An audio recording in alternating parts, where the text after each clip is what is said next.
especiais boas-vindas à nossa convidada, Ana Cláudia May, a todos os presentes, desde Marcello Marchiani, que está assistindo da Itália, gente do Rio, gente de vários estados. Boa tarde a todos, boa noite a quem está pela Europa. É uma grande alegria ver o FAPES com essa audiência tão grande. Eu gostaria de pedir a todos os que estão entrando para verificar, exceto, claro, a palestrante, Rafael, verificar que seu microfone esteja fechado.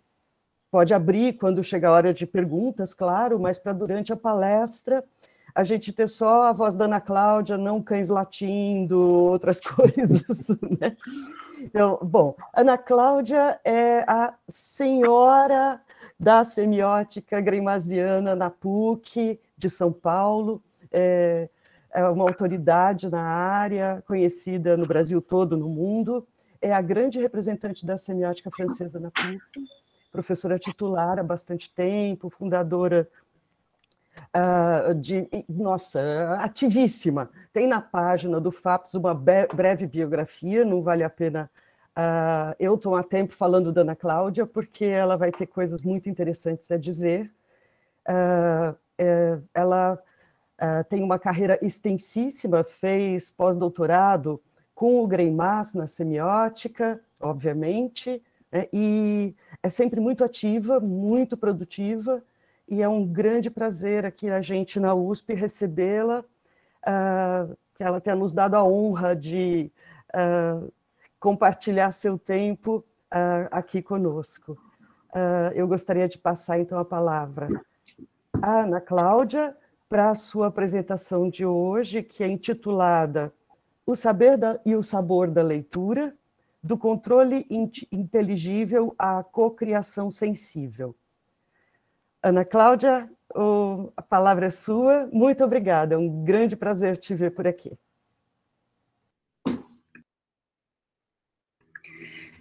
Sou eu que agradeço, Beth, agradeço ao Ivan. Estou com som? Tudo está bom? Né?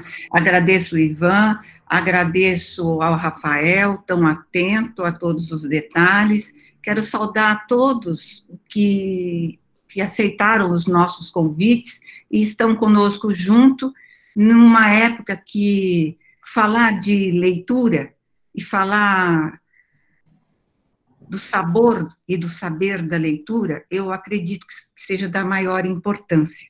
Eu não vou falar isso em larga escala para as nossas leituras, mas eu vou me dirigir a um público específico, que é o público de literatura infantil, que são as crianças, né?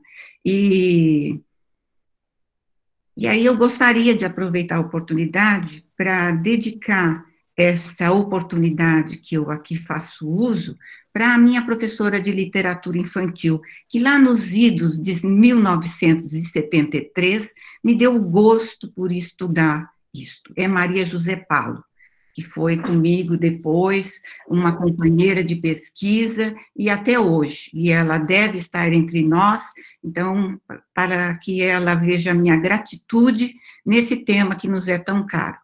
E depois, da onde tudo isso surge? Eu, em dezembro, ganhei um livro com um pedido de comprar o livro. Você compra esse livro para mim? Dizia isso o meu neto Cassiano, que tem 9 anos. E quando nós fomos comprar, ele disse, você compra um livro para o meu primo Pedro? Você compra um livro para o irmão do Pedro, o meu primo Felipe? E aí eu disse, bom, e eu então comprei o meu livro do Felipe, o do Pedro e do Cassiano. Saímos da livraria da Vila com 4 livros, e ele já foi me explicando tudo do livro. Então, esse trabalho, ele surge da observação in loco de 4 crianças, porque, junto com as crianças, o que pode a gente, leitora, se não se tornar criança? Então, é sobre isso que eu vou falar com vocês, desse sabor que foi descobrir um livro chamado Mordisco. É da literatura inglesa, ele faz parte de alguns as análises que eu fiz de livros de literatura inglesa. Isso não foi nenhuma escolha programada, isso aconteceu. Os livros que têm esse trabalho estão na literatura inglesa, ao meu conhecimento. Né? Então, vamos lá, e eu espero que vocês colaborem bastante para que eu tenha outros conhecimentos. Antes de começar, de mostrar para vocês, eu tenho que apresentar, né, o meu herói da história, né, que vai ser o nosso herói da história, porque se eu conseguir alguma coisa, o que eu quero fazê-los é vocês aprenderem o gosto de mordiscar. Mordisco, o nosso dicionário tem, né, ele mordisca, ele morde, mas ele morde de uma determinada maneira. E nós já temos na capa do livro, vocês podem ver aqui, né, mordisco aparecendo de dentro do livro, né, mordisco fora, mas já pela ação do mordiscar dele, que faz, então, com que ele rompa a gramatura da capa, né, uma capa dura. Isso acontece tanto na capa, quanto acontece na contracapa. E é na contracapa que a gente vê mordiscos saindo. Então, esse é o primeiro contato que a gente tem com o livro, né, que tanto na capa quanto na contracapa, ele nos convida a já apreciar a característica de mordisco, que é de dar mordidas. Depois, uma outra que eu gostaria de mostrar é a primeira página, né, em que nós temos mordisco engradado, prisioneiro, e que, quando nós tocamos e vemos, sentindo que essa grade, ela se move, nós, leitores, estamos participante e abrindo o livro. E agora eu vou mostrar uma outra parte do livro em que nós temos a penetração dos outros livros no livro. E aí é que nós vamos ver que livros são esses que penetram. Caixinhos Dourados e os Três Ursos. Penetra a nossa conhecida A Chapeuzinho Vermelho, penetra no João e o Pé de Feijão, Rapunzel. O importante aqui, eu não vou poder mostrar, e as nossas telas aqui não permitem, é que todos esses são livros no livro, que nós podemos acompanhar, e eu vou tentar mostrar para vocês depois. E, a partir disso, vocês vão vendo que Mordisco vai continuando a sua trajetória das mordiscadas. Então, agora eu vou passar a uma apresentação, onde eu espero estar mostrando isso para vocês com mais detalhes.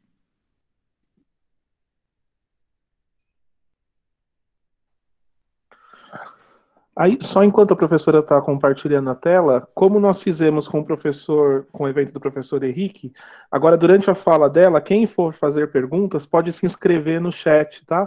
Só para depois a gente conseguir organizar os turnos de voz sem silêncios ou ruídos. Então, quem a partir de agora quiser fazer perguntas no fim da apresentação da professora Ana Cláudia, pode começar a se inscrever no chat. Não apareceu, né, Rodrigo? Não apareceu, né, Rafael? Tá aparecendo a sua tela, assim, pra gente já. Sim, e ela tá grande, Rafael? Não, por enquanto nós estamos vendo o seu PowerPoint aberto minimizado. Aí... Minimizado, e agora? Ele já abriu inteiro? Abriu. Certo. Já estamos vendo. Opa. Não, saiu. né?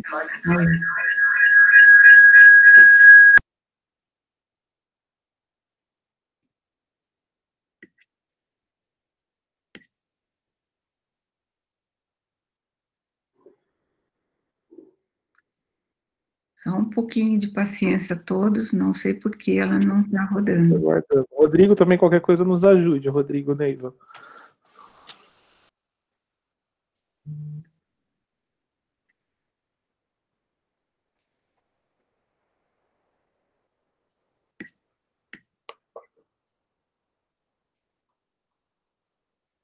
Não sei, não estou conseguindo. Tem que procurar, Ana, como a gente fez ontem ali, acho que na barra embaixo, o ícone do... Aí, ó, ele clica Mas ele nele. já está aberto aqui na tela. Mas aí se você clicar ali embaixo, ele sobe de novo. Tá, tá bom. Pronto? Foi. Apareceu? Sim.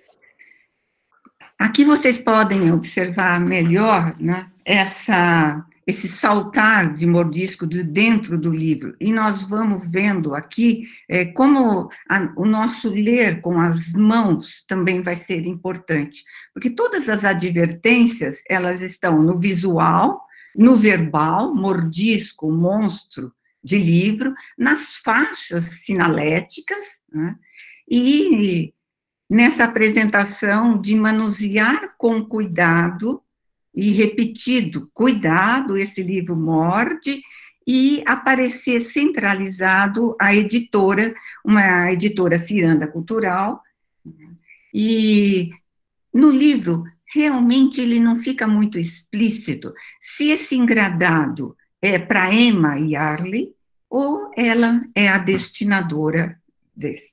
Mas é claro que isso faz jogo desta apresentação, um simulacro de que nós estamos tendo o transporte aqui.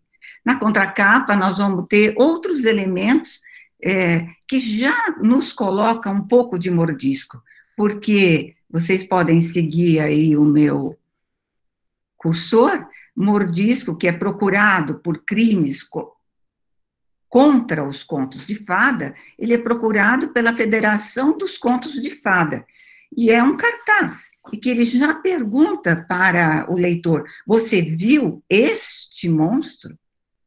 E as caracterizações de mordisco que vão no engradado. Ele é um monstro comedor de livro, foi mastigando, mastigando, e saiu do seu próprio livro. E agora está causando travessuras e confusão nas histórias dos outros. Cuidado. Também tem um dado que a gente não pode não perceber, é que na barra nós temos impresso na China. Né? Então, nós temos aqui um produto da globalização. É um livro, tradução do inglês, né, pela Ciranda Cultural, que tem a impressão na China e que nós estamos lendo aqui no nosso país, na segunda edição, esgotadíssimo.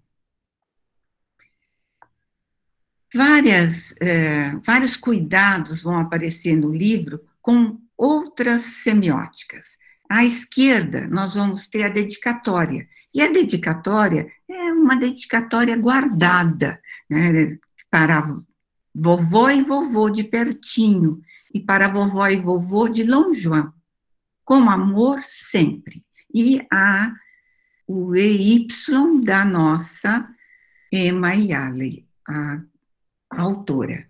E nós entramos na página inicial com esses créditos, que é uma obra de 2016, né? Foi a primeira edição em 2018, a segunda edição também em 2018, e em 2020 o livro está esperando a sua terceira edição.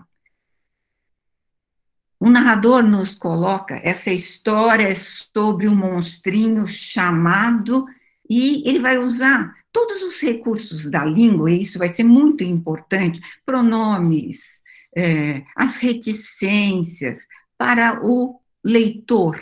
E é esse leitor que nós vamos ver que ele já tem o domínio do verbal, ele é um leitor do visual, e ele lê verbal e visual no espaço. Essas três linguagens, espacial, visual e verbal, caracterizam as intersemióticas caracterizadoras da linguagem sincrética.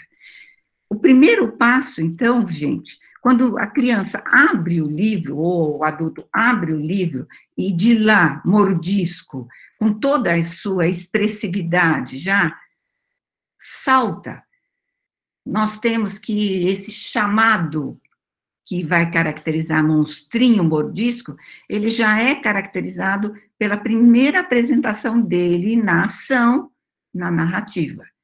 E aí, veja, a cor, a boca, os olhos, a rotundidade do corpo, a mobilidade. E nós vamos tendo um mordisco gostando de fazer, adora comer sabonete, morder pares de meias, mastiga patinhos de borracha, todas. O mundo da criança está aí colocado, figurativizado, no que ela toma banho, como ela toma banho, né? E mordisco incluído nesse mundo. E salienta na página direita que o que mais gosta mordisco de mordiscar são livros de papel. E nós vamos tendo aqui toda uma caracterização das ações de mordisco, né, rodeado não de brinquedos, mas rodeado de livros de papel.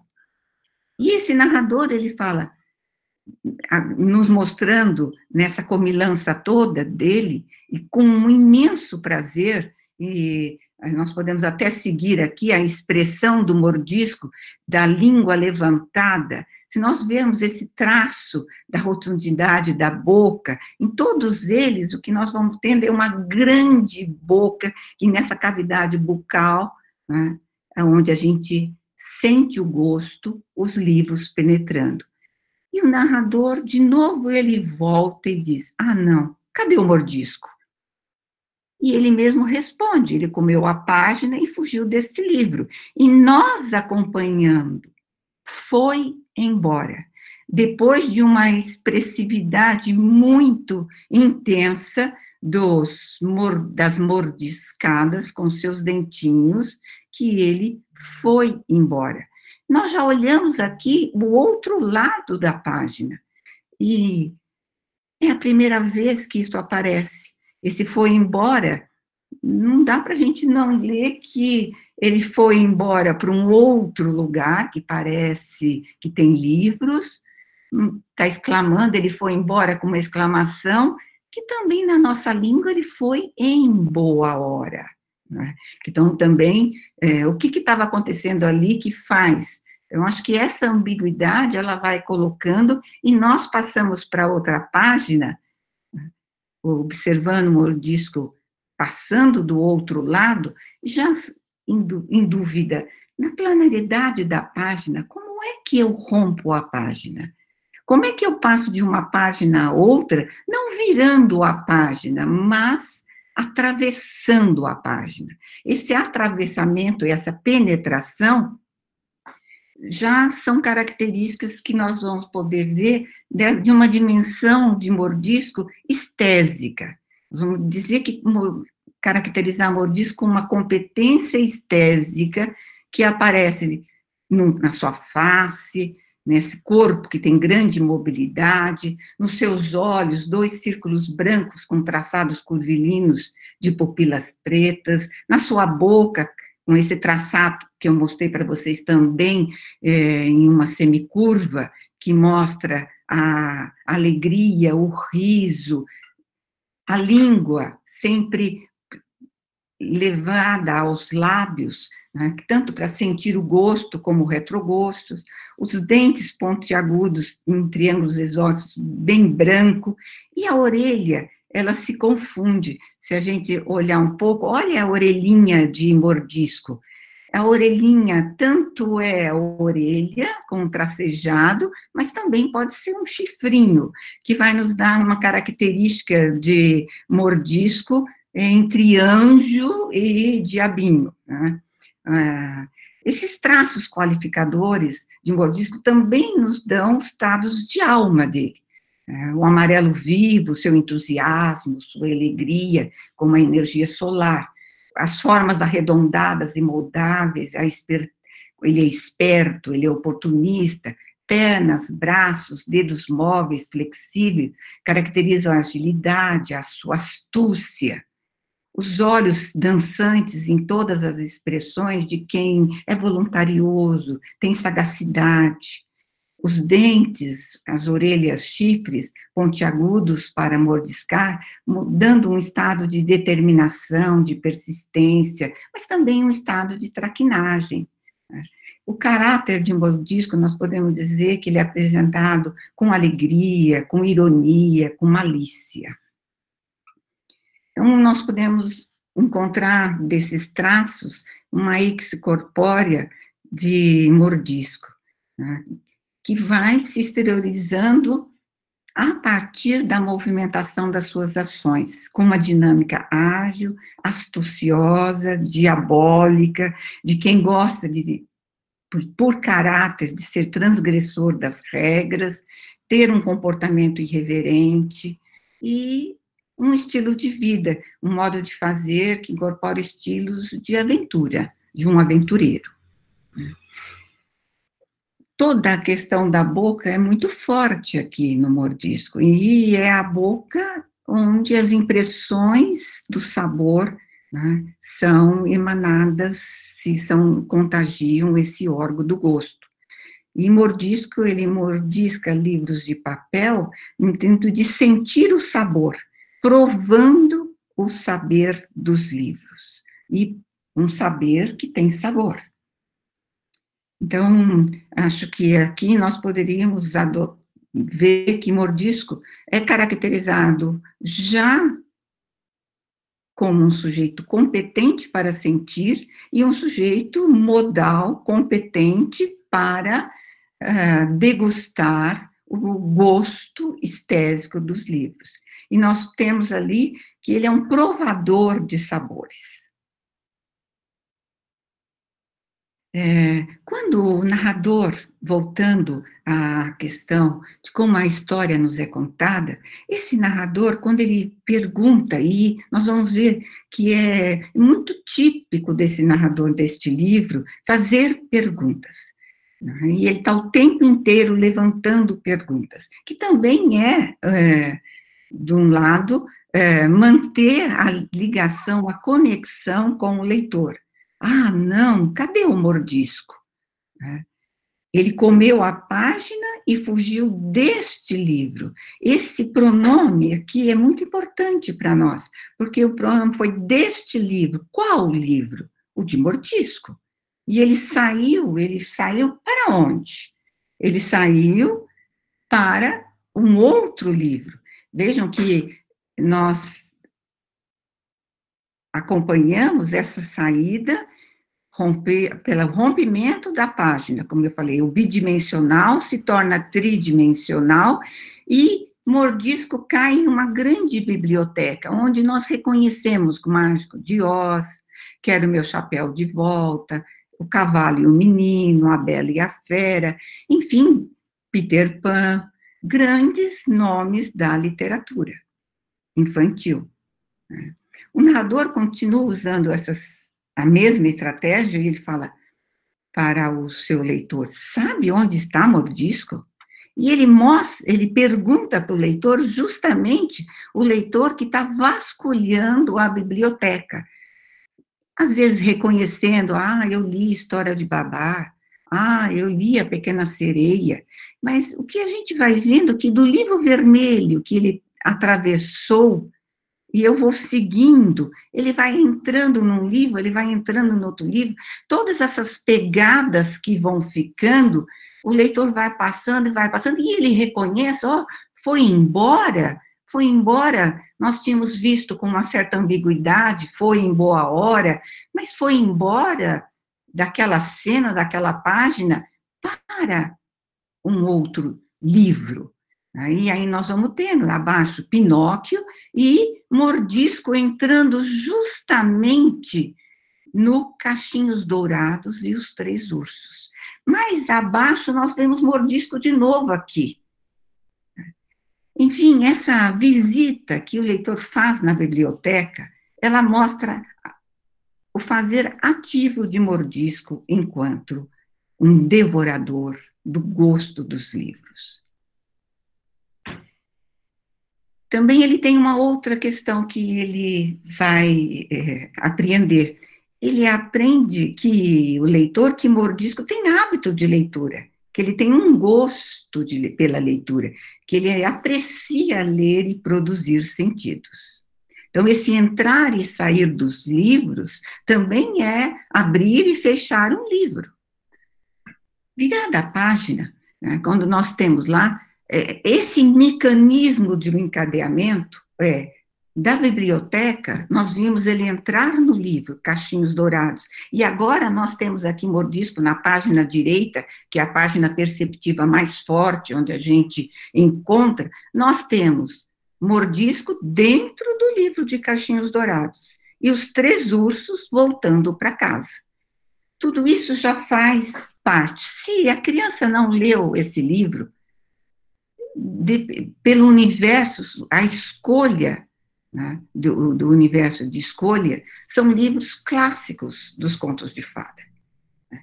E são livros que nós também podemos ver, ele escolhe livros com explosão cromática. E quando essa página aqui, no começo, eu mostrei para vocês como é que ele se apresentava. Nós podemos ver como é que Mordisco está lendo. Ele está lendo outros livros. Ele está lendo, ele tem uma ficha da biblioteca aqui. Ele tem a carteira da biblioteca. Ele tem um mapa, onde eu tenho pegadas também. E aqui eu tenho um narrador de novo. Mordisco foi mordendo, mordendo, e entrou na história de outra pessoa. Outra pessoa é a história de Max Lemaire, é a outra autora. Como é que é isto? Então, vou entrar direto na história, né? E aqui nós vamos tendo, Cachinhos Dourados, quando ela começa a ver o que aconteceu na sua preparação culinária para os três ursos, o que ela tem? No primeiro, a grande tigela de mingau, para o grande urso, está salgado demais. No segundo, está doce demais. E depois, o que acontece? A transformação do cabelo já não diz tudo. O cabelo todo iriçado, ela encontra na tigelinha pequenina de mingau, um monstro, e o monstro que absolutamente se diverte, tem o prazer sentado na tigelinha. Percebe, então, que é o universo de cada história que ele adentrou que vai sendo colocado, transformado por Mordisco. Então, não é mais a história de Cachinhos Dourados, mas Mordisco rompendo a toda a organização do preparo culinário de Cachinhos Dourados. E os ursos voltam para casa. E o que eles encontram na casa? Tudo em desordem. E ela fala, não fui eu, Cachinhos Dourados. Foi um monstro, que já deiticamente nos indica que o monstro não está mais lá. Que o monstro, de novo, mordiscou mais uma página e onde ele está? E justamente por onde o monstro saiu, é que o urso participa desta saída. E aqui nós temos a contracapa. Então, percebe que o livro, ele é do outro, né, o livro do conto de fada, ele é atravessado e enfaticamente, reiteradamente é mostrado que ele deixou pegadas. E, inclusive, ele deixou pegadas no próprio fazer do narrador. Coitada da Cachinhos Dourados. O travesso Mordisco foi mordendo, mordendo e entrou em outra história. E aqui, rápido, leitor, vamos pegá-lo.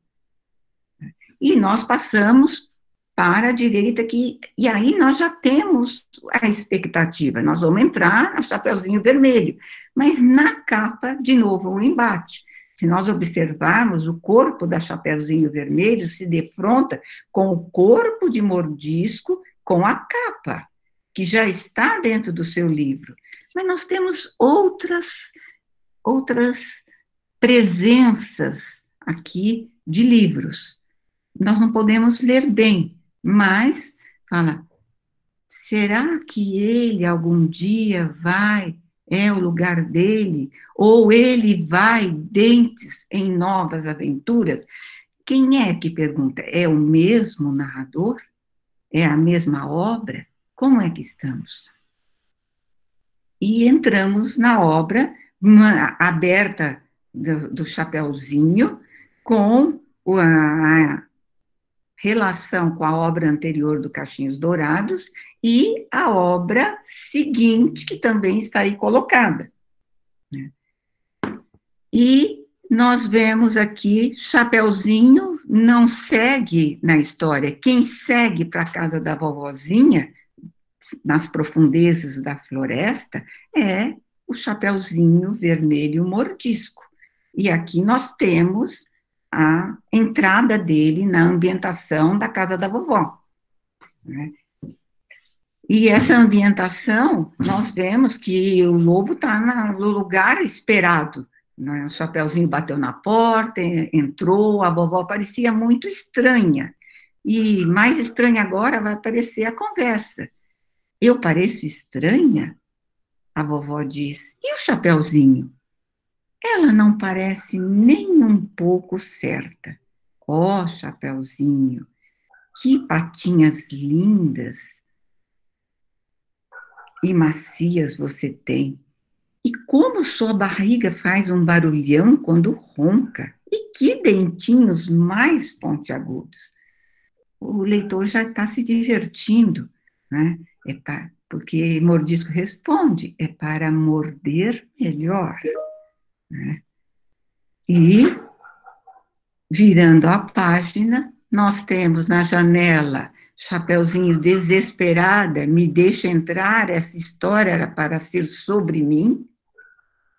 A vovó saindo do seu armário, não devorada, mas saindo do seu armário de costura, meu herói, obrigado, Mordisco, seu mundo. E Mordisco já não está mais lá. Observe que ele justamente passa no tronco do lobo. Ah, nós lemos. Ó, Mordisco, você me transformou em um frangote? Eu me sinto tão fofo. Totalmente o reverso do lobo mau. E o lobo mau, diz o narrador no pé da página, e o lobo mau nunca mais teve nada de mal. Nas duas histórias que passamos, toda a trama narrativa foi subvertida. Os aquitantes mudaram seus papéis, e Mordisco assumiu um papel que ele não tinha na trama. Com a expressão de muito raivosa da Chapeuzinho, nós vamos passar por uma outra história. Puxa vida, a Chapeuzinho não está feliz. E o narrador fala, olha, continua encaminhando o leitor para estar com ele no papel de quem vai aprisionar Mordisco. E no outro, no João e o Pé de Feijão, que é a próxima história, eu gostaria de mostrar na centralidade quem aparece aqui no centro. Porque nós temos o pé do gigante, né, as patas de Mordisco, mostrando a sua trajetória, que ela veio da Chapeuzinho, e no livro anterior, na página anterior, no peito do lobo mau, nós temos a figura que agora podemos, da ave, que podemos ver que ela está aqui no livro do João e o Pé de Feijão. De novo aparecem os vários livros que são colocados, e nós vamos vendo que a penetração na biblioteca, nos vários livros, e não só nos clássicos. Né?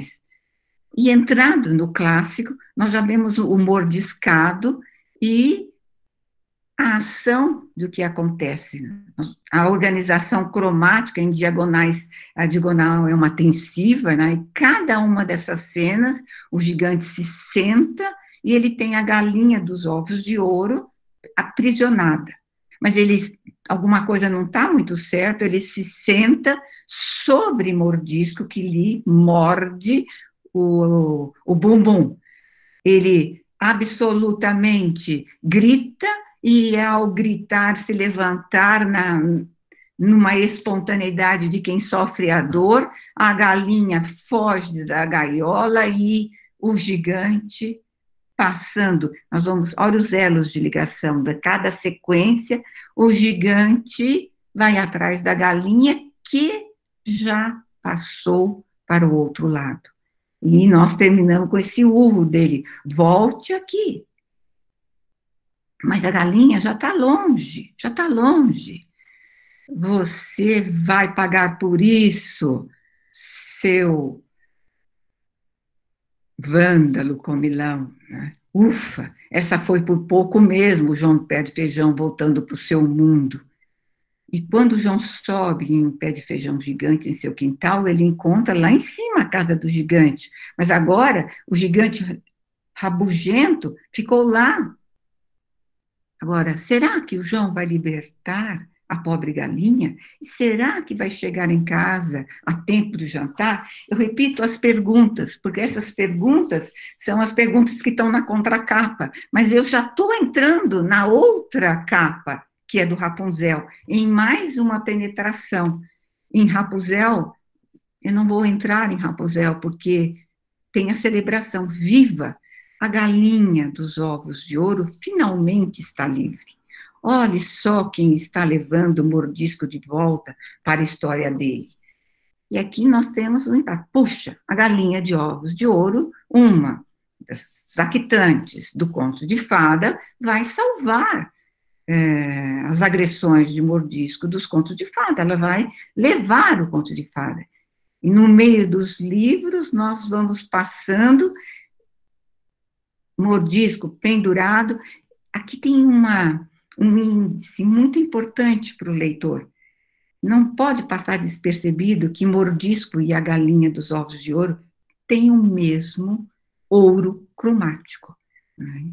Então, a coadjuvância desses dois actantes está aí já colocada. Então, por mais que eu tenha um encaminhamento dado que a galinha dos ovos de ouro vai levar ao fim da história de mordisco, também pode ser uma outra expectativa que está aí colocada. Eles serem parceiros de uma nova fuga. Vamos ver o que acontece? E o que acontece? A galinha dos ovos de ouro, oba! A galinha dos ovos de ouro soltou o mordisco de volta no livro dele. E nós temos aí um mordisco aprisionado, como nós vimos no começo da nossa história. E o engradado, mais um passo com a mão do leitor, ele vai manusear e fechar, e ai, ai, ai, a história termina assim. Ufa, diz o narrador, bom trabalho. Agora você não pode tirar os olhos de mordisco de jeito nenhum. Percebe que o leitor volta o tempo inteiro, enunciador, enunciatário, as delegações de voz, narrador, narratário, os actantes, e o leitor aqui é actante. É com ele que o narrador está colocando. Agora, olha, narrador, aqui. Ele está dizendo para o leitor, você não pode tirar os olhos do mordisco de jeito nenhum. Você que tem um papel aqui, que ajudou a aprisionar, que fechou o engradado, leitor. Nem mesmo por um segundo você pode tirar os olhos daqui. Então, toda essa convocação para o leitor exercer um fazer na narrativa conjunto com a Sociedade dos Contos de Fada. Nada mais do que um tão estudado trabalho com a intertextualidade é o que acontece aqui. Só que a intertextualidade, ela é dada explicativamente, concretamente para a criança. É a criança que apreende como um livro entra num outro livro. E o que esses livros têm em comum? Qual é a trama narrativa desses livros? Qual é a axiologia que tem esses livros? Qual é o sentido desses livros na educação da criança? Percebe que todos eles são livros de moral, de comportamento, feicionando os comportamentos. E é justamente na entrada do actante mordisco que isso se transforma. Não aceitar a moral posta, transgredir esta moral, né? Como nós vimos nestas páginas que passamos. Então, percebem que Para a criança que já conta histórias, já lê histórias e produz as suas histórias, é um outro tipo de história que ele vai, com os elementos que ele conhece, que ele vai ter o valor. E aí, se nós observarmos aqui, eu disse que para vocês, nesta página, nós tínhamos muitas outras intertextualidades. E é como se o livro do João e o Pé de Feijão tivesse sobre outros, um leitor especial para ajudá-los. Nos contos de fadas, vivem esperando o dia de serem pegos em uma frigideira. Foi improvável, como foi muito rápido. Extremamente imprevisível, e geralmente uma dor. São outros livros que estão aí, que nós seguimos. E voltando, né, nesse universo dos livros da intertextualidade, nós temos uma volta para aquele leitor que está ali de vigília, está olhando o engradado. E o narrador lhe diz: pare, está ouvindo alguma coisa? Que barulho é esse? E nós temos todos os barulhos que vêm, né, originados do engradado.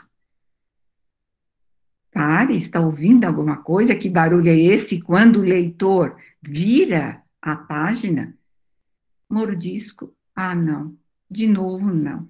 E nós temos que mordisco partiu morder.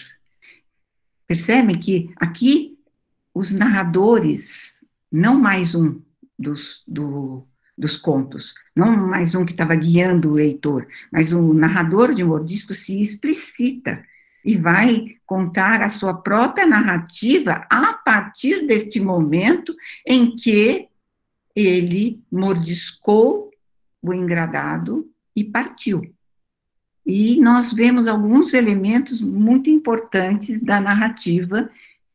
E o tempo inteiro que Mordisco teve aí, Mordisco não parou em nenhum momento de estar ativo. Ativo fazendo cartazes, ativo consultando uma carta do mundo, um mapa, e fazendo, né, lá, encontrar o mapa, fazendo uma observação para ele, ir atrás do mapa, fazendo listas para fugir, ponto 1, ponto 2, viajar, comer uma montanha, beber o oceano. Olha, de novo, né, para o mundo da fuga de Mordisco, como nós vamos ter o sabor desta aventura.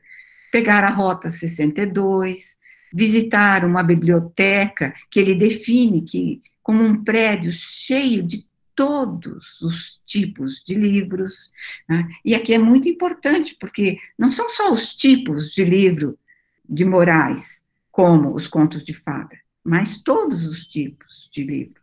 Mas também viver aventuras num bimotor, uma viagem no tempo, na qual ele se coloca no volante, dirigindo o bimotor, visitar o Primo Belisco na cidade, numa paisagem natural. Né? Mordisco não está mais aqui. E para o leitor, é ele que abriu a cena para o Mordisco. Ele que abriu para o Mordisco sair dos livros, ele que favoreceu e acompanhou essa expedição de Mordisco, que é também um modo de fazer ver que você tem como interferir nas histórias. Repasso aqui, então, quais foram as semióticas que foram usadas, né? Nós temos o formato quadrilátero do papel, um papel de gramatura mais grossa para a capa, que forma a topologia planar, e gramatura mais fina, né, para o miolo, né, e nesta semiótica topológica, o desenho e o verbal escrito. Né, o visual é todo desenhado, né, e o verbal marcado por uma tipografia, uma escolha de tipos gráficos bem variadas, que vão também dar as pistas quando é um narrador que fala, quando são outros livros que falam, né? Então, são esses os formantes matéricos, cromáticos, eidéticos e topológicos, e nós vimos aqui a importância do cromático nas várias cores e várias tonalidades, né, que formam a semiótica sincrética do livro infantil. Então, nós passamos por essas histórias e a criança apreendeu 2 mecanismos muito importantes. Concretamente, a força da intersemioticidade, das várias semióticas, e da intertextualidade. E uma intertextualidade que também faz ela entrar no mundo da cultura da infância ocidental, que é o mundo onde ela se insere, né? Nessa saída do livro, que vocês acompanharam, né, eu vou voltar um pouco, partiu e morder, né? Partiu e mordeu, né? Ele partiu na contracapa, na sua saída, que justifica o cartaz dele ser procurado e a pergunta que nós vimos na contracapa. E aqui é muito importante a gente ver, enquanto que tem os cuidados, nós vemos as temporalidades, que eu tinha o cuidado do mordisco no engradado, no cartaz que faz mordisco. Mas mordisco já saiu, mordisco está no mundo, mordisco está entre nós. Mordisco, em cada uma dessas narrativas que nós vimos que ele penetrou tanto no seu livro, nos outros livros, sentiu que esses livros estão agrupados por um mecanismo de construção narrativa, de estrutura da narrativa similar, e que é possível entrar nessas tramas e subverter os fazeres e rumar para outras narrativas, ou com outros objetos de valor, com outra axiologia. As relações entre enunciador e enunciatário, no nível de interações discursivas, elas buscaram o tempo inteiro valorizar o conhecimento, o saber narrativo do leitor. Mas, ao mesmo tempo, de posse desse saber que é valorizado, é graças a esse saber que, quando nós vemos Chapeuzinho amarrada e na mordisco fazendo as ações de Chapeuzinho, é graças a esse saber dele que ele pode sensivelmente experienciar uma outra trama. E experienciar no sentido de sentir, de estesia. Essa competência estésica é desenvolvida nesse livro ao leitor. Ele tem a materialidade que está o tempo inteiro mostrando para ele, você entrou no outro conto de fada, no outro conto de fada, e olha as estruturas comuns dos contos de fadas. Olha, Mordisco rompeu com a página, ele colocou a tridimensionalidade que é própria do mundo onde nós vivemos. Então, percebam que essa materialidade sentida, ela incorporada com as cores, da reoperação das cores, das roupas, das páginas do livro, e dos traçados, o tempo todo que nós temos seguidos as trilhas dos passos pretos e das entradas que Mordisco deixa, com várias mordiscadas curvilíneas nos vários livros. Todas essas dimensões estão distribuídas na topologia. Percebe que, de novo, esse enunciador faz o enunciatário sentir e pôr elementos concretizados na obra. Então, esse enunciador, ele abre brechas para o enunciatário, leitor instalado, envolver-se e participar. envolver-se, participar e assumir a parceria com o enunciador de coparticipante. Ele que abre, ele que fecha, ele que passa o dedo para ir para o outro lado e vê que realmente houve a perfuração do bidimensional. Então, Ana, só um segundinho, porque alguém, acho que sem querer, entrou e está apresentando no seu lugar. Luiz Fernando, você precisa parar a apresentação para a professora retomar dela. Luiz Fernando, você conhece Luiz Fernando? Quem sabe ele é mordisco, que ele me... Olha aí o fato do mordisco. Ele mordeu a minha apresentação. Eu não sei se ele está ouvindo, eu não sei se a gente consegue... Rodrigo, eu consigo parar? Sim, Rafael, tem que ir lá no nome dele no bate-papo, no chat, e tirar a apresentação.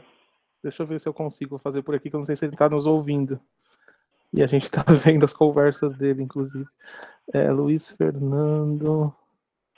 Para nós é ótimo, porque ele realmente entrou no meu papel de conferencista e não sei o que ele está fazendo com vocês, porque eu aqui só vejo a minha apresentação.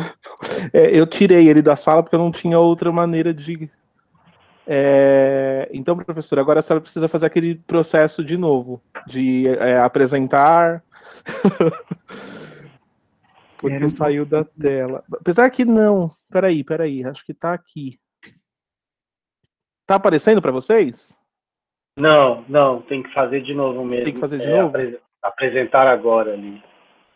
Porque ela tá apresentando aqui do lado. Então, Ana, você tem que interromper a apresentação, porque ficou aqui... Para mim tá aparecendo a apresentação dela do lado. Não, é verdade. Tá aqui sim. Continua aí? Ele não me destruiu, não me comeu inteira? Eu só tenho 2 lâminas. Continua, porém, de uma maneira diferente, né? Continua, assim,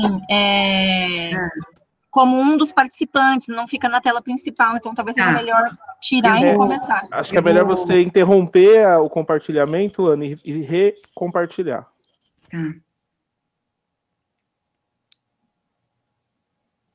Não estou conseguindo.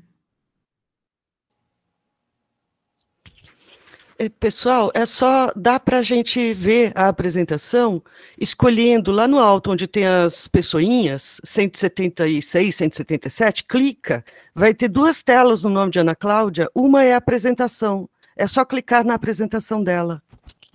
Porque eu não consigo mexer aqui, viu? Tá. Então, nós estamos no fim, tá?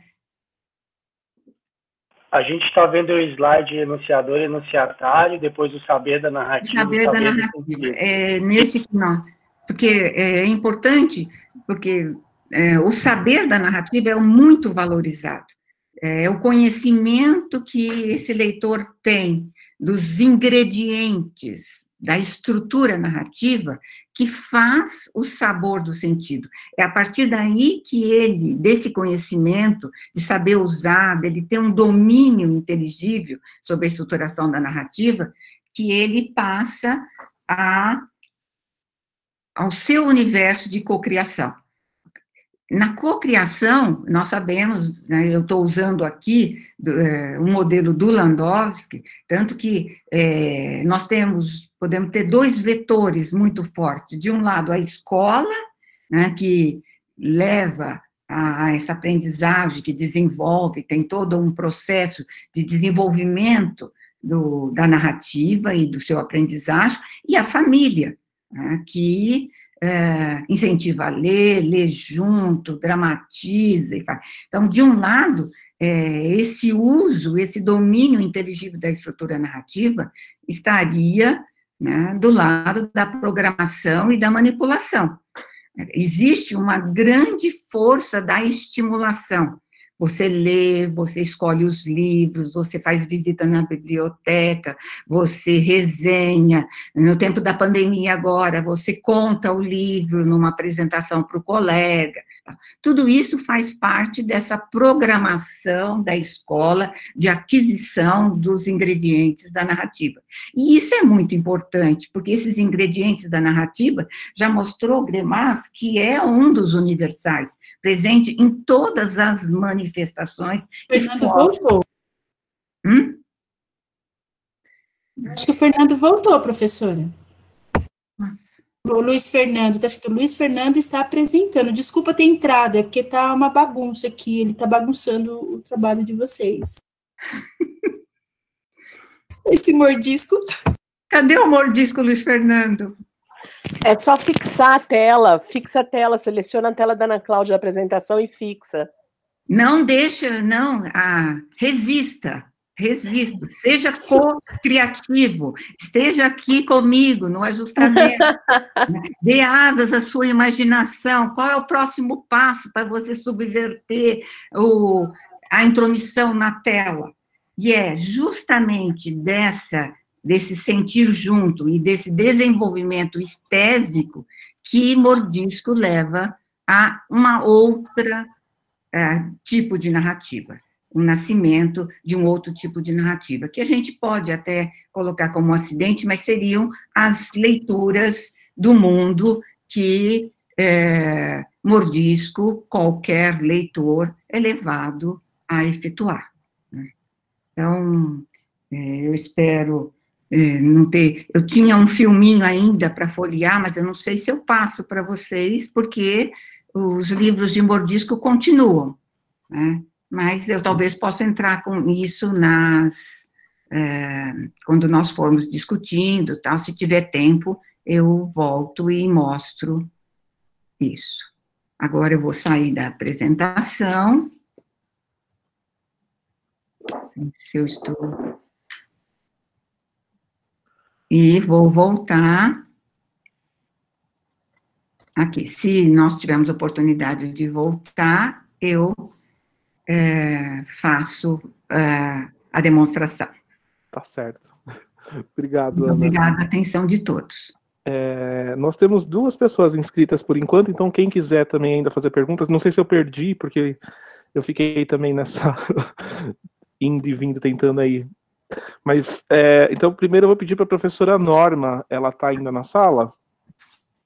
E depois, em seguida, o professor Fiorin. A professora Norma pode fazer sua pergunta. Oi, Ana Cláudia. Olá. Muito obrigada pela bela apresentação. Agora que eu entendi do saber ao sabor, sendo o sabor o estésico. E aquele quadro da semiótica espacial que junta o visual com o verbal escrito, aquilo inaugurou para mim um novo conhecimento que eu agradeço. Eu pergunto, Ana Cláudia, fala-se tanto em presença em ato, pensando no enunciador.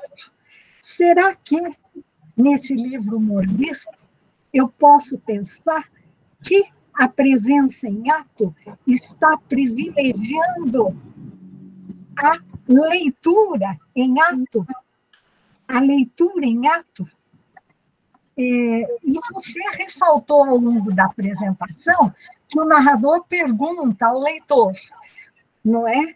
E o leitor entra e sai dos livros. Você mostrou muito isso. Então, curioso, porque gostaria de saber se você acha que existe uma ruptura dentro da própria narração, porque o narrador tem como, segundo Fiorin e Astúcias, o narrador tem como seu parceiro o narratário. Não? Quando ele fala com o leitor, saia daqui, vem aqui, entra lá. Parece que há um deslocamento, né? Abre uma... Até não sei se eu estou me lembrando corretamente, mas parece que Fiorin fala em fendas na máscara da narrativa, que parece que cai bem com os buracos que o Mordisco vai abrindo aí, né? Então, seria esse um princípio dessa ruptura geral e que ajuda, né? E a ruptura continuaria, Ana Cláudia? Não sei, porque você falou do leitor como uma espécie de ajustamento estésico, né? Não sei se eu poderia pensar, acima de tudo. Agora, Chapeuzinho e o lobo estão com os contornos borrados. Chapeuzinho é lobo e lobo é Chapeuzinho, e assim por diante. Então, será que um princípio de metamorfose, de transformação contínua, ajudaria para compor esse leitor em presença viva? Porque você não falou da experiência, né? Você citou a experiência várias vezes. O Fiorin está aí, né? Depois ele pode falar dessa fenda da máscara. Para mim, há a passagem narratário, aqui eu continuo tendo narrador-narratário, e o interlocutor assume. Ele vai é o interlocutor, e a força do interlocutor é muito importante, porque é o próprio mordisco com o leitor, e ali é o seu parceiro em ato. Para mim, Norma, é quando ele consegue colocar o mordisco, consegue colocar o leitor fazendo junto, é que a aventura inicia, que o gosto da leitura partilhada inicia, porque ele vive esse gosto. O leitor, ele fala, bom, mas tudo isso que eu aprendi, estou cansado de ver e tudo mais, olha que pode ser diferente. E isso é a sagacidade que esse leitor toma com o mordisco, como um aprender fazendo. Então, aqui seria, em termos de ajustamento, porque então, a cocriação dos dois em ato. Eles sentem isso. E é desse romper que Mordisco sai para o mundo, fazendo outras aventuras, e o leitor sai para a sua vida, fazendo, tomara, também outras aventuras que essas narrativas moralizantes. Eu acho que tem uma coisa assim que é muito importante, por isso que eu mostrei pela elipse, para a gente entender o modelo do Landowski, como ele é importante na educação. Porque sem a DEICS da programação e da intencionalidade, eu não consigo ter o gozo dessa estrutura narrativa que é mostrado aqui. A intertextualidade, ela é concretizada como um domínio que faz parte da leitura de todas as etapas. Então, um leitor que ele apreende que uma obra retoma uma obra, que uma pintura retoma outra pintura, que você pinta a história da arte em uma tela, você não está pintando só aquele ato, mas você tem todo um retomar das regras, dos princípios, né? Então, você tem um valor muito grande na programação, que é o dominar os códigos, mas não dominar só código verbal, é ter o domínio, né, como hoje a gente diz muito, ter o letramento, mas não é só ter letramento de letras, mas é como é que é a tipografia dessas letras, como é que é a distribuição dessas letras, né? Eu acho que viver neste mundo de intersemioses, nós temos que ter, agora, inclusive com a reforma que nós temos do ensino, nós temos todas essas semioses sendo de competência do professor de língua portuguesa.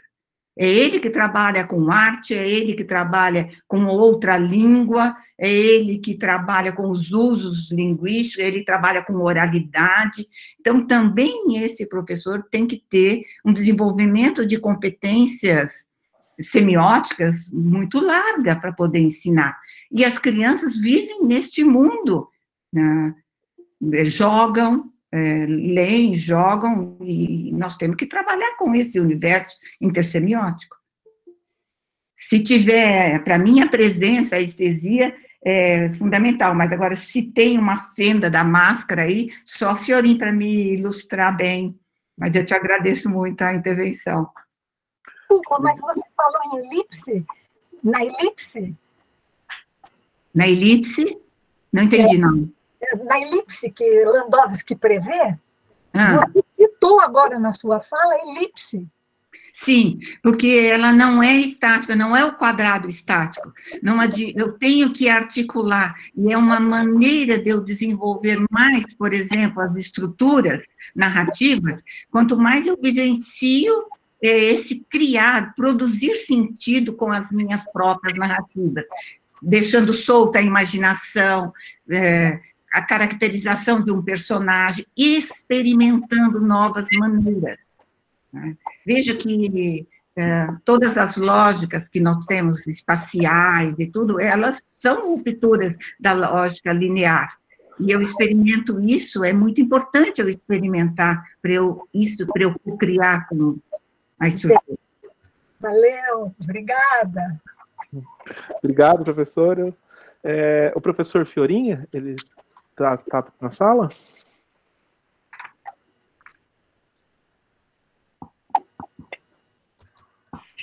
Eu não pedi para falar, não. Não, professor? A Diana que pediu para falar. Eu tinha entendido que o senhor tinha pedido. Então, a próxima inscrita é a professora Diana. Ele está falando lá, Rafael. Ô, professor, o senhor está falando, mas seu microfone está desativado. Eu acho que eu estou aparecendo. É um pouco cortado, é só a boca, eu estou vendo. Abaixo, olha a tua câmera. Sobe um pouquinho. Isso, perfeito. Bom, eu, na verdade, devo ter mexido, porque é a primeira vez que eu uso esse aplicativo. Eu já saí, voltei, não sei como eu saí, não sei se eu me inscrevi, mas eu não tinha intenção de me inscrever, não. Tá certo, professor. Boa tarde, Fiorinho. Então, a professora Diana tá presente?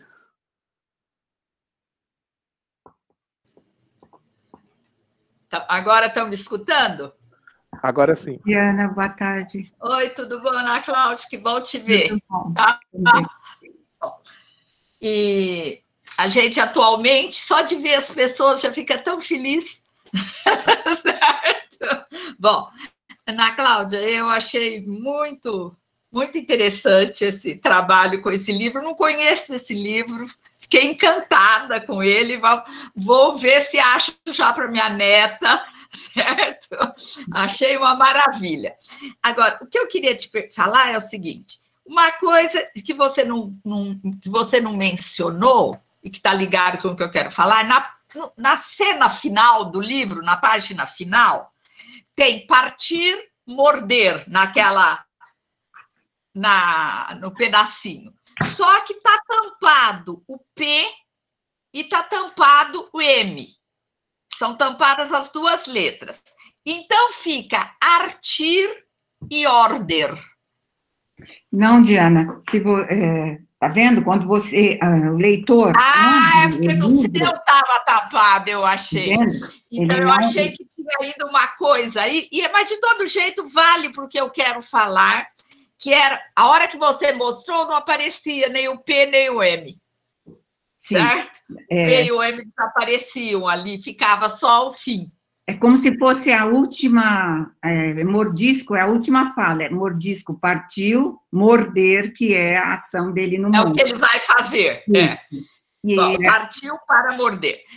Eu trabalhei bastante com esse morder infinitivo, que é morder toda série de coisas. Tá?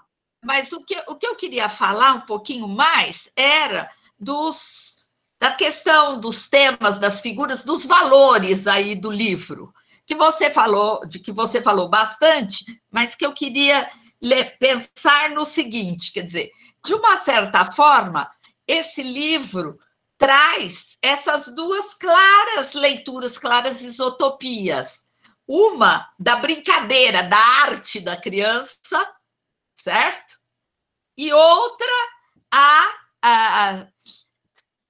e mistura isso com o mundo da fantasia, certo? Quer dizer, então, mas não são exatamente a mesma leitura que tem. E eu fiquei prestando atenção, isso você deve ter notado, não sei se falou ou não, porque eu também, como Fiorinho, uma hora saí, depois não consegui voltar, voltei no outro computador, daí daquele saí, voltei para esse, foi um pouco confuso um dado momento aqui, e as histórias com que ele dialoga são todas histórias que tratam do tema da alimentação. Uhum. O lobo que come a vovó e o Chapeuzinho, conforme a versão, a galinha dos ovos de ouro, que está todo ligada à questão da alimentação, pé de feijão, tudo coisa ligada a isso, e dos ursinhos, que tem todas as cenas da comida, né? Quer dizer, nas três, você tem essa história do comer, o que cria também uma outra subversão, que é do tratamento da questão do comer no mundo infantil. Certo? Aqui, o comer, além de ser o devorar livros, o comer é uma brincadeira, é uma arte da criança, é uma coisa desse tipo. Então, acho que você tem também, nesses temas, uma outra subversão, além da subversão da história, você tem uma subversão dos valores do mundo da criança.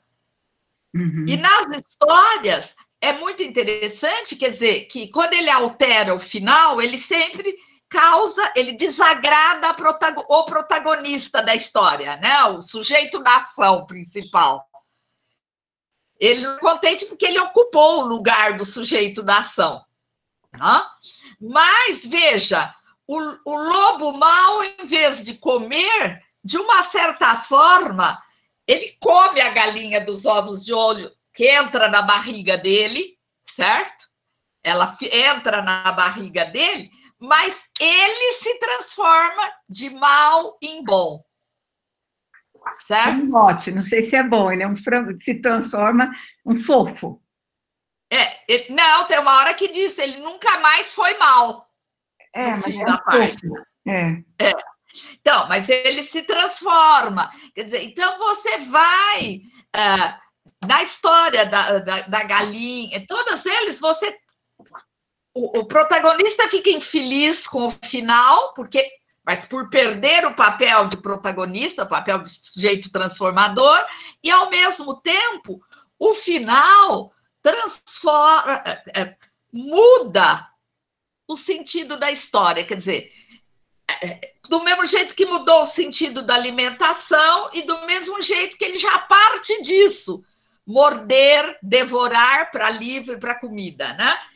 Então, eu acho que, quer dizer, precisa ser... Você fez todo um trabalho enorme com a intertextualidade, com as questões do plano da expressão, dos usos e das cores, mas eu acho que também para o ensino é importante esse trabalho dessa transformação de valores. Uma boa ideia. Não trabalhei com... Era essa o meu palpite aí. Não, muito obrigada, Ana Cláudia. Amei ouvir isso. É muito interessante. E quando você for procurar, tem um que as crianças amam, que são os dinossauros, né? O dinossauro voltou muito à moda, teve muito, que é todo um mordisco entrando no mundo dos dinossauros. É muito interessante. Tá? Então, eu vou trabalhar, sim, a questão do comer, porque o tempo inteiro, a questão da boca, é onde você degusta, tem o sabor, tudo isso está aí colocado. Vou aproveitar a sua... como ele traz. Obrigada, Diana. Obrigada, Ana Cláudia. Obrigado, professoras. Eu tenho escrito aqui o João Ciaco, ele está na sala ainda? Estou aqui, sim. Então, pode fazer a sua pergunta. Oi, João. Obrigado. Ana, tudo bem? Tudo. Então, tá bom. Bom, primeiro, obrigado, parabéns pela apresentação nessas tardes de reclusão aqui, poder ouvi-la é sempre um grande prazer, enfim, eu acho que você tocou em pontos importantes, inclusive nos meus trabalhos agora, eu acho que tem uma série de questões que você trouxe, que eu acho que vão me ajudar a desenvolver alguns pensamentos que eu estou fazendo, mas eu queria retomar com você um pouco o esquema do professor Eric, o esquema das interações, porque eu fiquei pensando aqui nos movimentos que talvez possa fazer sentido para a discussão que você nos trouxe. Você coloca que, de fato, tem um certo privilégio da programação. Eu acho que o exercício da leitura, o exercício conduzido, né, pelo mordisco, pelo narrador, enfim, todas as delegações de voz que se faz aí, faz com que, de fato, se programe uma leitura e um movimento que acompanha um movimento que o personagem humorístico, que o personagem principal aí faz. Mas eu acho também que a intertextualidade, nesse sentido, vai fazer com que haja um deslocamento dos regimes de interação, porque à medida que há a proposição, a penetração é o termo que você usou, a penetração em outros livros, à medida que esses livros vão aparecendo, eu acho que há um certo deslocamento de uma leitura linear, de uma leitura aí guiada e programada, para uma certa aproximação do leitor com essas outras obras. E eu acho que aí começa a haver um distanciamento da programação original para ter um certo ajustamento entre tentar sentir um pouco o sentido do outro, saborear o sabor que os outros livros trazem. Eu acho que passa a ter aí sim eu acho que tem um ato mais em presença do leitor, de quem está ali lendo o livro, entrar em contato com os outros livros que estão sendo apresentados e, de repente, começar a sentir o sabor, o gosto que o próprio personagem tem. Então, me parece que há um deslocamento do regime para esse regime, da programação para o regime do ajustamento, e se a gente der sequência um pouco mais para frente, eu acho que a própria isotopia do buraco, da fenda, como a Norma colocou, eu acho que há um deslocamento para o acidente, porque, de repente, o leitor pode abandonar esse livro e começar a ler Chapeuzinho Vermelho, começar a ler o livro da Mina dos Cachinhos Dourados, começar a ler os outros livros. Então, me parece que talvez entender um pouco esse movimento do estar junto, do programado para o ajustado, do ajustado, que eventualmente pode se deslocar para um acidente, pode fazer sentido para compreender de uma forma maior esse movimento que a própria leitura possibilita. Então, acho que é um jeito também interessante de poder olhar e que talvez possa ajudar a gente a compreender melhor os próprios jogos enunciativos, os próprios jogos de colocar em presença que o livro está nos possibilitando. Mas parabéns e super obrigado pela sua apresentação. Não, João, eu dei mais ênfase aqui à intertextualidade, porque era o caminho da competencialização estésica, porque ele tem competências modais. As competências modais foram desenvolvidas pela escola, e aí com muitas estratégias e muita regulação. Você tem esses modelos, você tem essas leituras, mas o que a escola faz pouco é justamente você usufruir deste gosto da leitura. Você pegar esse gosto da leitura e mostrar que você tem um fazer. Então, aí eu acho que a cocriação que o leitor faz no livro é muito importante, porque ele vai dar todos os mecanismos que ele usou das intersemioticidades para chegar a esse gosto, ao desenvolvimento desse gosto, no qual esse leitor tem. Porque ele só pode fazer isso porque ele reconhece aquelas estruturas muito bem. E é porque ele reconhece que ele produz estruturas. E ele produz estruturas de que maneira? Muitas vezes podem não ser nem verbais, verbais e visuais, pode ser num jogo mesmo que ele está desenvolvendo, numa outra. Então, eu acho que ele vai valorizar essa produção dele. E acho que isso que a gente valoriza menos na criança, que eu acho que é ele soltar a imaginação, degustar, saborear e produzir a partir da sua liberdade de imaginação. Então, de soltar essa liberdade de imaginação é para invenção. Tanto é que o título que se vocês virem da apresentação, e eu chego lá, é da cocriação à invenção, porque é muito importante você formar alunos mais inventivos, você formar alunos, eu acho que você fala tanto hoje de empreendedorismo, o que é empreendedorismo, se não você ter uma série de intencionalidades e regras, mas você saber empreender e ter gosto de empreender e encontrar onde empreender. Então, eu acho que essa atividade de leitura para o mundo, ela vai, em grande parte, ser a partir da Deixis, do outro lado da Lua. Ele vai ser para o ajustamento e pela invenção, pelo acidente. Quando ele consegue, com essas estruturas que ele domina, fazer um outro tipo de história. Fazer a sua história de uma outra coisa. E ter gosto de partilhar essas histórias. Isso é muito importante.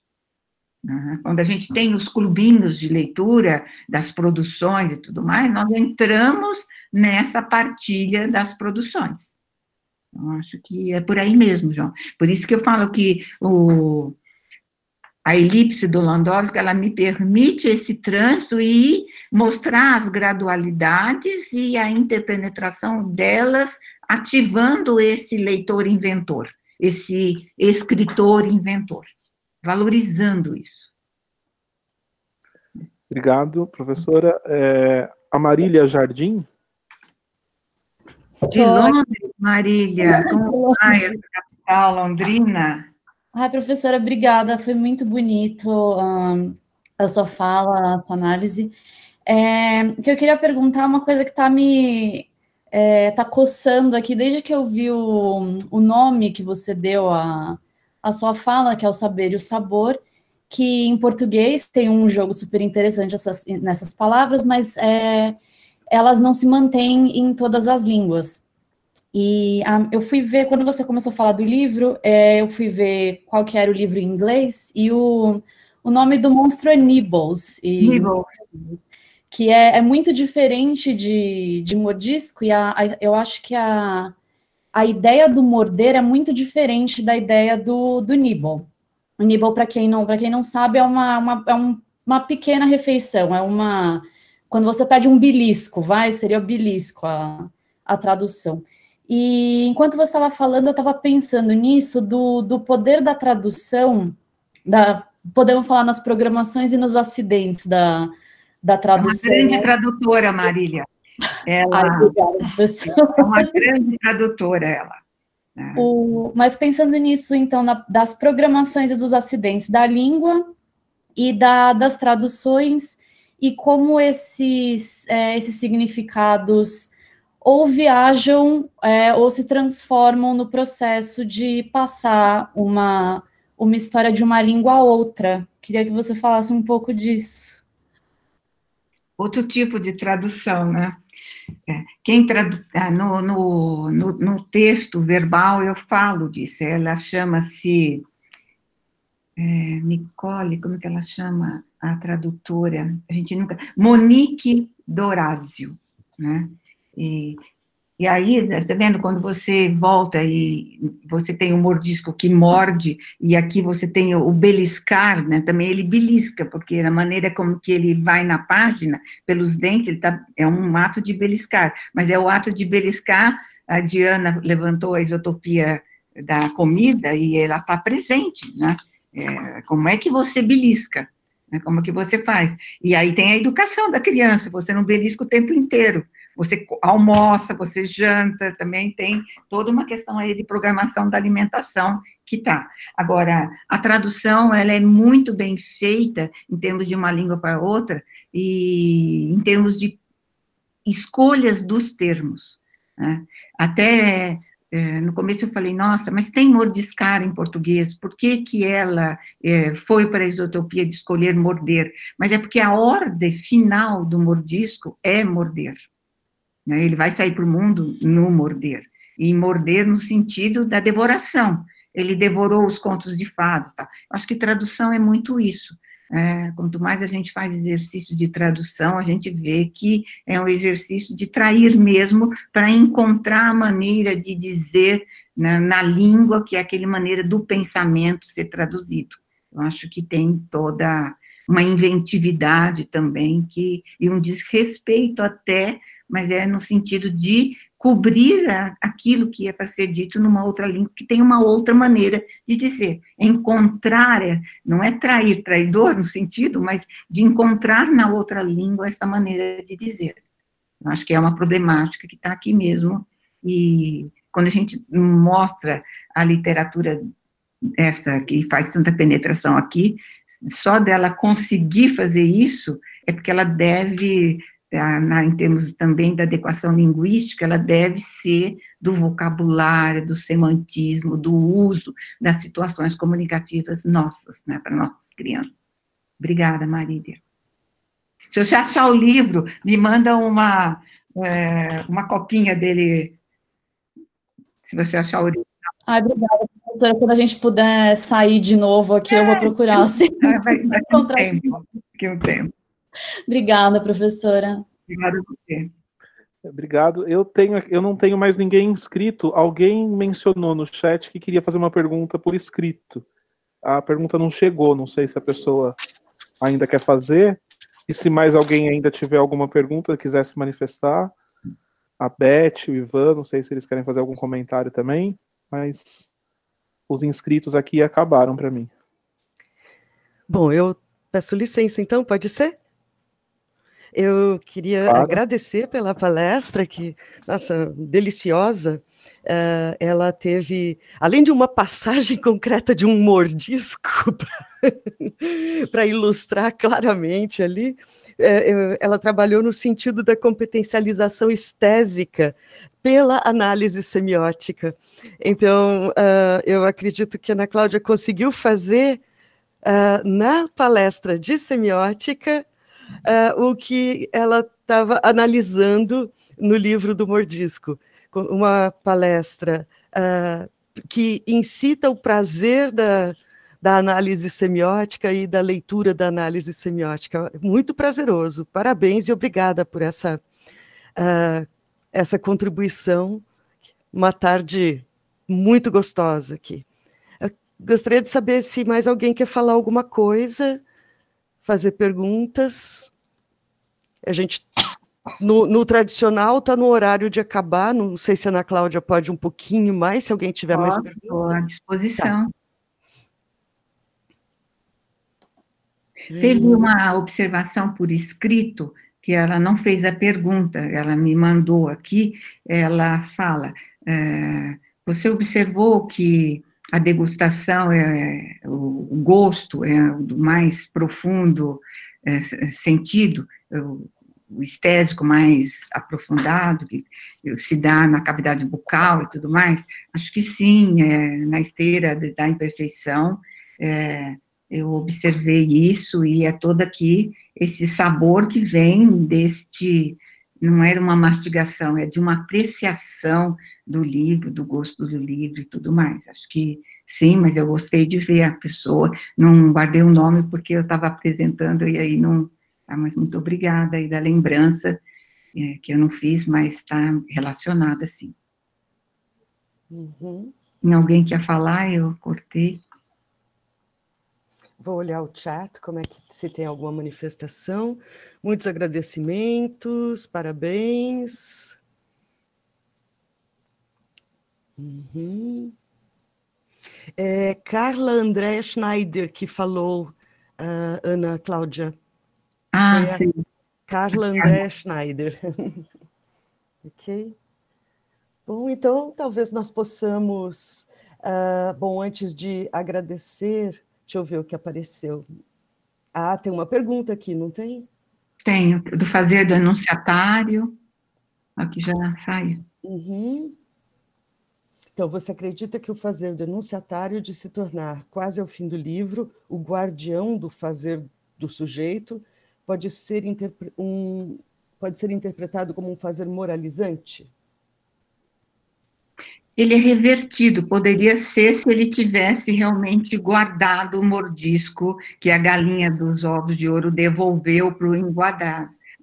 Mas a questão é que ele sai com o mordisco. Para ele é forte, o mordisco dá o imperativo, que são todas as possibilidades de morder. Para mim, o enunciatário, ele sai dessa obra valorizando essa imensa possibilidade que ele tem de morder e tirar o sabor e apreciar das coisas do mundo, em quaisquer de suas atividades.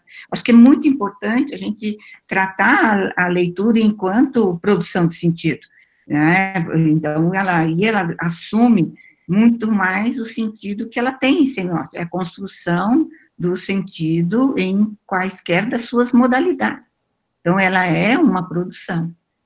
Eu acho que a gente tem de valorizar pouco, mas a gente faz leituras de muitas maneiras, e muitas vezes, quando nós temos o educando nessas situações escolares, muito ela não é valorizado, e ele está fazendo uma brincadeira, ele inventou uma piada, ele fez um jogo, ele faz uma outra coisa, e não é compreendido enquanto uma produção do sentido a partir, né, os modos de brincar e tudo mais, é muito importante a gente valorizar a partir de desenvolver, né? Ele pode fazer um jogo a partir do que ele vai mordiscar. Se o oceano é muito salgado, é ele que vai dar, né? Porque ele vai morder a montanha e o oceano, né? Como é morder a água do oceano? Como é que é diferente de morder a montanha? Então, acho que ele lança para o mundo da experiência, que eu acho que aí são os mundos abertos, mas nós estamos envoltos por esse mundo da experiência, e é com ela que nós temos que lidar. Nós existimos. Se você me permite, Ana Cláudia, o mordisco fugir ao final não deixa de manipular o leitor, criança, a procurá-lo, onde é que ele foi parar, quais outros livros ele vai continuar a comer. Quer dizer, ele não está lá fechado, mesmo que tenha sido apresentado como o ideal, na verdade esse é um falso ideal, o ideal é ele fugir e a criança ir atrás de onde ele foi, que outros livros, né? Muito lindo.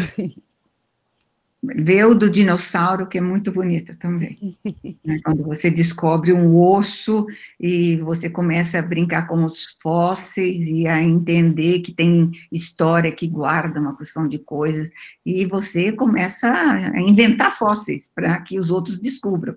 Então, você também põe em ato que você deixa história, você faz história, né, que a história está no mundo e a construção é tua. E numa época como a nossa, a gente tem que valorizar muito isso, porque justamente somos todos esses criadores, né?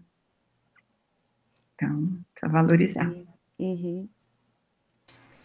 Muito obrigada a todos pela participação, obrigada pelo convite ao FAP, né? Ana Cláudia, posso dar uma palavrinha?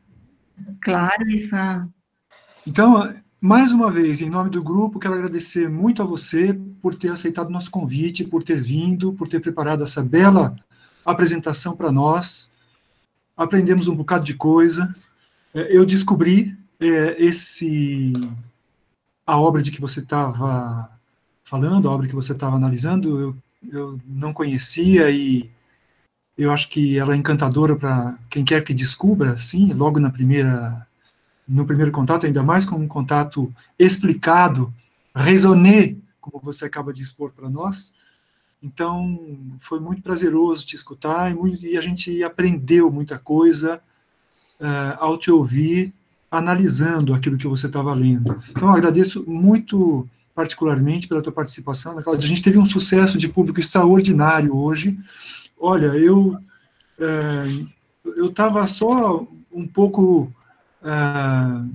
olhando assim as pessoas que estão conosco nessa sessão remota, e nós temos aqui conosco, poxa, a gente tem Diana Luz, a gente tem Fiorinha, a gente tem Ana Silvia Médola, a gente tem o Hernani Terra, o Francesco Marciani, lá na Itália, a Yara Farias, o Marcelo Machado Martins, nosso queridíssimo e saudoso, a Luiz Helena da Silva, Oliveira da Silva, lá no Tocantins, a Luceli Batistotti. Bom, todo mundo viu a presença sempre inspiradora, singularíssima, da Norma Dicini. A gente tem o Paulo Demuro junto com a gente, a Regina Gomes, lá no Rio de Janeiro, a Sônia Merit, a Sueli Ramos da Silva, que está lá em Campo Grande, participando.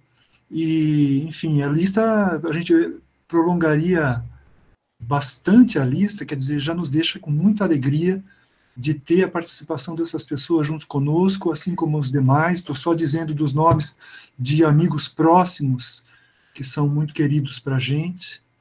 É sempre muito, muito prazeroso poder ter uma sessão com essa, com a participação de pessoas como vocês, e isso torna mais animador a continuidade da programação do FAPES que nós resolvemos fazer, apesar de todos os pesares, dá uma certa forma de continuidade a esse fórum de atualização e pesquisas semióticas durante o período de quarentena.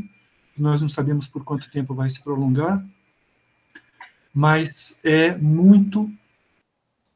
uma satisfação muito grata ter tido a tua palestra, Ana Cláudia, hoje, e especialmente com a participação de todas essas pessoas que vieram nos fazer companhia. Para as pessoas que quiserem se informar da continuidade da programação, o website do Grupo de Estudos Semióticos informa todos os encontros periódicos que a gente tem feito. O FAPES é um deles, nós fazemos uma vez por mês, uma palestra com um palestrante convidado, como estamos fazendo hoje, como fizemos com o professor Landowski no mês passado, e teremos o FAPES com o Renato Razino Ernica dentro de um mês, mais precisamente no dia 26 de junho, nesse mesmo horário, é sempre às sextas-feiras, em geral, na última sexta-feira de cada mês. O FAPES do Renato Razino já está anunciado no site do Grupo de Estudos Semióticos. A Beth pode dar uma ideia sobre ele. Obrigada. Eu gostaria de justamente projetar aqui, vamos ver se eu acerto projetar corretamente. Eu estou apresentando o que para todos? Está aparecendo no site do Ah, tá. Então, aqui o resumo da palestra da Ana Cláudia. Dia 26 de junho, nós teremos o Renato Razino Ernica, reflexões sobre uma abordagem intercultural em semiótica.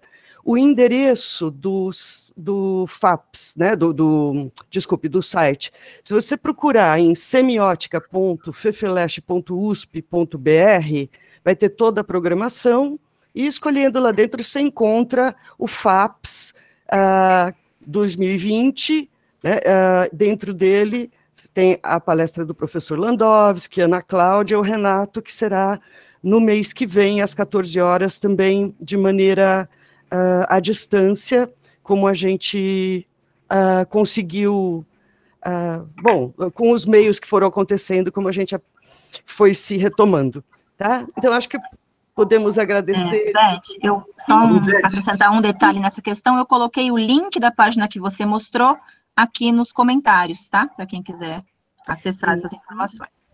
Alô, Beth? Vai ter postado o link para a palestra em si, do Google Meet. Obrigado, Thaís, pelo serviço de utilidade pública para todo mundo aqui. Eu queria fazer uma última observação. Estou vendo o Américo Saraiva junto com a gente. Um abraço para você, Américo. Está lá com a gente, acompanhando desde Fortaleza. Queria só lembrar também que há outras atividades periódicas do Grupo de Estudos Semióticos que continuaram acontecendo durante o período de confinamento. E então nós temos, e essas atividades são igualmente abertas a todas as pessoas interessadas. Estamos fazendo mediante o uso também do Google Meet. Elas acontecem quinzenalmente. Uma delas é o Labores, Laboratório de Orientação e Estudos Semióticos. Tem a próxima reunião do Labores é no dia 10 de junho, se eu estou bem lembrado. Não, é no dia 5 de junho, desculpa. Dia 5 de junho é Labores, com a leitura de um texto.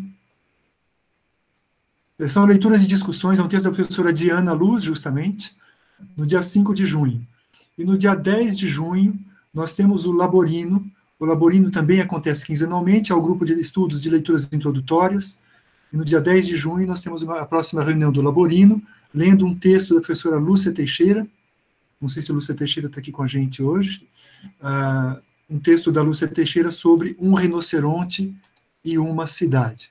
Naturalmente, se é sobre um rinoceronte e uma cidade, a gente já percebe que é um texto introdutório. Então, que é fácil. Então, estão todos também convidados, todas as pessoas que tenham interesse podem participar, são grupos de leituras e discussão de textos de semiótica.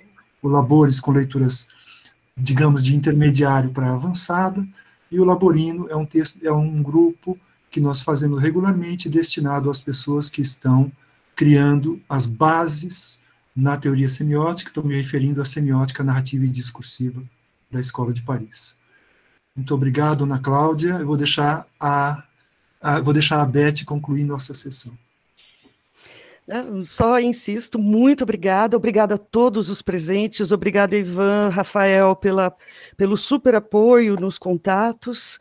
E, bom, até a próxima, no mínimo, até o próximo FAPS, quem puder também, é o Labores, o Laborino, e a gente vai seguindo, na medida do possível, como possível, fazendo desses momentos terríveis, cavando neles momentos de grande prazer intelectual e estésico.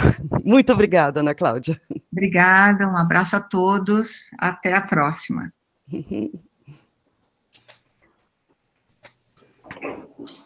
Pergunta 100.